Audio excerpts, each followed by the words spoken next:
Polisi berhasil mengamankan pelaku maling kabel tower yang beraksi di Jalan Perintis Kemerdekaan Palembang. Dari tangan pelaku, polisi juga mengamankan barang bukti kabel grounding tower yang disentak pelaku. Saprin Chandra Aliam Rama, 28 tahun, warga Lawang Kidul, harus berurusan dengan polisi karena kepergok lagi maling kabel grounding tower telekomunikasi di Jalan Perintis Kemerdekaan Palembang.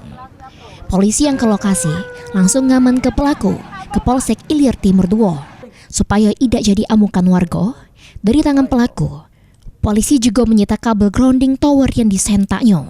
Jika pemilik ataupun pemelihara atau bagian teknisi yang melakukan pengecekan terhadap sarana telekomunikasi menemukan ada kabel yang sudah hilang ataupun tidak ada di.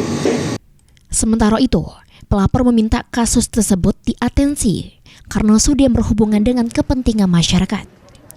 Amun peralatan tower dipaling, sinyal internet pun jadi terganggu, sehingga bisa merugi ke wong banyak.